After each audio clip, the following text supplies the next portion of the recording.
नमस्कार दोस्तों, कैसे हैं आप सब। स्वागत है आपका इस वीडियो में। और अगर आप में से कोई दे रहा है यूजीसी नेट का एग्ज़ाम, नेट जेआरएफ के लिए, तो ये वीडियो आपके लिए हेल्पफुल होने वाली है। इट नॉट डिपेंड्स कि आपका हिंदी पेपर है या नहीं है। अगर आपको कोई सा भी सब्जेक्ट हो, this is a common video to all the aspirants.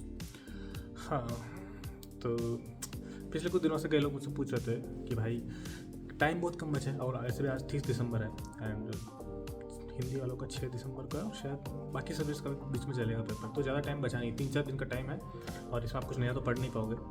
तो मैंने सोचा क्यों ना एक छोटा सा ज्ञान का वीडियो डाला जाए, क्योंकि एक दो चीज़ें हैं जो मुझे लगा कि मुझे शेयर करनी चाहिए। So this video is all about that. सबसे पहले मैं थोड़ा सा इंट्रोडक्शन दे देता हूँ, क्योंकि कुछ लोग होंगे जो मुझे नहीं जानते होंगे। मैंने पहली बार दिया था यूजीसी नेट का एग्ज़ाम 2023 में, जब मैं फर्स्ट ईयर में था, दिसंबर 2023 में, और तब मेरा जेआरएफ हुआ था। और क्या बोलता हूँ, कितना स्कोर था मेरा स्कोर था 95। क्वेश्चन सही था मेरे out of 150। General cut off गया था 92। कट ऑफ बहुत कम गया था उस वक्त, तो वो सबसे लोवेस्ट कट ऑफ था, क्योंकि तब पेपर का पैटर्न चेंज हुआ था। अचानक से कुछ रैंडम क्वेश्चन पूछे गए थे, तो सब लोगों को पता नहीं चला।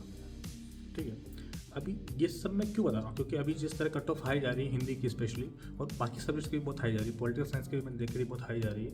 और like there are lot of papers जिसका बहुत हाई कट ऑफ जा रहा है, और काफ़ी रैंडमनेस बढ़ चुकी है।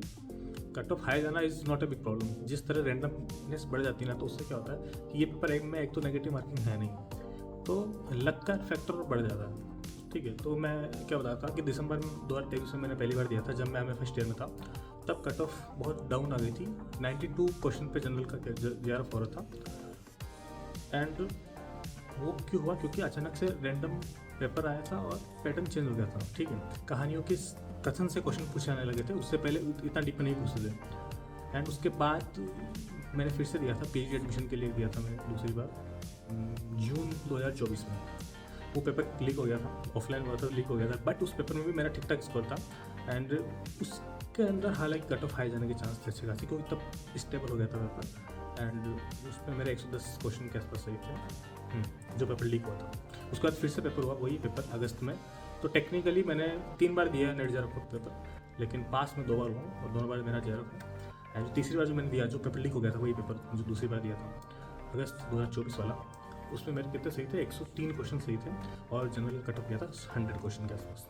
उसके बाद से तो हिंदी वालों की दुर्गति हो गई भाई। मैं बहुत किस्मत मानता हूँ खुद को कि भाई मैं बच गया इस पढ़ने से, कि इतनी हाई कट ऑफ से मैं बच गया। मेरे टाइम जो पेपर आ रहे थे, आई डोंट नो शायद वो डिफिकल्ट थे या ईजी थे, बट तब का कट ऑफ काफ़ी प्रेडिक्टेबल होता था। ठीक है, 100 के आसपास जनरल कट ऑफ जा रहा है, तो काफ़ी प्रेडिक्टेबल होता था। बट जिस तरह पेपर आने लगे, आई थिंक कि अब थोड़ा किस्मत के ही भरोसे चलना पड़ेगा दोस्तों। मैं आपको सच बता रहा हूँ, मैं जानता हूँ पर्सनली से कई लोगों को जो काफ़ी पढ़ रहे हैं, काफ़ी मेहनत कर रहे हैं, एंड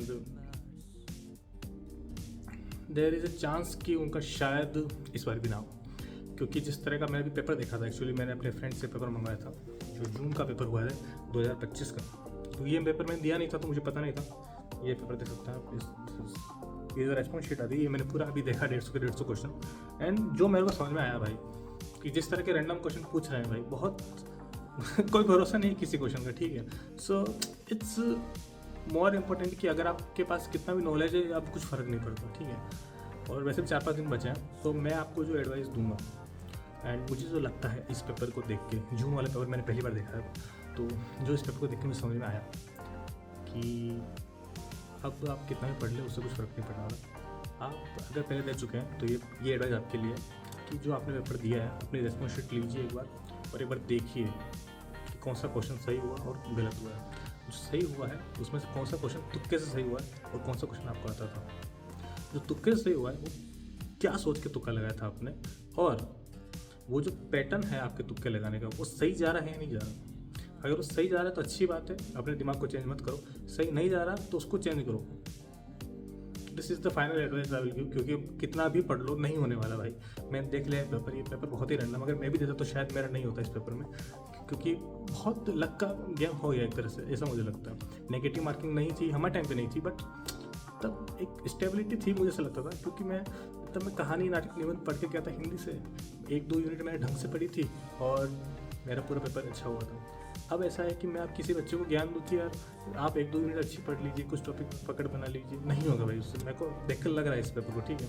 एंड मैं किसको मैं कैसे समझाऊँ कि कई लोग बोलते हैं कि अच्छा मैं सेलेक्टिव पढ़ लूँ। भाई सेलेक्टिव पढ़ के भी तो तुम एग्जाम में हक दोगे तो क्या होगा, फिर समझ रहे हो मैं क्या कहना चाह रहा हूँ। सो इट्स मोर इम्पोर्टेंट कि आप एनालिसिस करें अपने पेपर का। अगर आपने एक बार भी पहले दिया है पेपर, लाइक अगर आप पूरे फ्रेशर है तब तो आप चिंता मत कीजिए, तब तो आप दीजिए दिल खोल के, ये युद्ध आपके लिए मुश्किल का सही है। तब तो अगर आप फ्रेशर है तो आप दीजिए आराम से। बट लाइक अगर आपने एक बार भी दिया है पहले और कुछ नंबर से आपका रहा है, तो मेरी एडवाइस आपके लिए ये कि पेपर को एक बार ढंग से देखिए, जो आपकी रेस्पॉन्स शीट है उसको एनालिसिस कीजिए 1-2 दिन बैठ के। और आप क्या सोच के तुक्का लगा रहे हैं थोड़ा उसको पता कीजिए। और कुछ क्वेश्चन ऐसे आपको मिलेंगे जो रिपीट हो रहे हैं, कुछ क्वेश्चन अभी भी रिपीट हो रहे हैं, मैंने देखा कुछ मेरे दोस्तों ने वो भी गलत किए, इसलिए शायद उनका 1-2 नंबर से रह गया। तो छोटी छोटी जो मिस्टेक को करने से बचिए।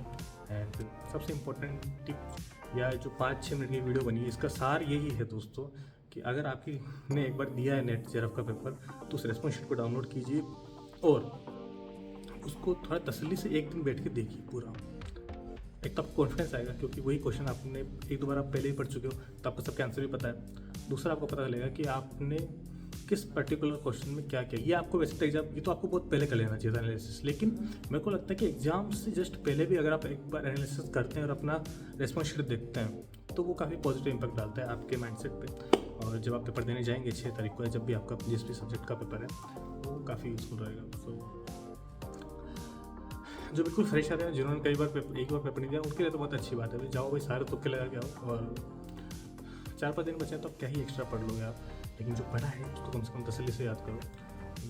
इम्पोर्टेंट ये नहीं है कि आपको पूरा सिलेबस आता है कि नहीं आता, इम्पोर्टेंट ये है कि जितना आपने पढ़ा है क्या वो आपको याद आएगा नहीं आएगा एग्जाम में। और हो सकता है भाई किसी का 1-2 नंबर से फिर से रुक जाए इस बार, लेकिन आपको ये मान के चलना है दोस्तों, ये दिमाग का गेम बचा ही नहीं है, ठीक है। अभी ये पूरा प्योर लक बेस्ट हो चुका है। जितना मैंने इस पेपर को देखा, अब मैं अभी पिछले 1 घंटे से ये इसी पेपर को देख रहा हूँ भाई, आप बिलीव नहीं करोगे। मैं इसका पूरा एनालिसिस में एक क्वेश्चन में देखो, ये अभी लिखा गया एक क्वेश्चन में मैं एक क्वेश्चन देख रहा हूँ कि कैसा किसमें क्या ठीक हो सकता है। मैं पूरा इसको पढ़ा हूँ 1-2 घंटे तक, और मुझे तो यही समझ में आया कि आप लक का गेम बहुत ज़्यादा है इसमें। तो आप पढ़ाई कर लो भाई, जितना पढ़ना है पढ़ लो, अच्छी बात है, बट थोड़ा ना फ्री माइंड से पेपर दीजिएगा। एंड जो आपको आता है उसी को याद करने की ज़्यादा बेटर रहेगी जी, नया कुछ मत पढ़ो। ये तो बेसिक चीज़ आप सबको पता है।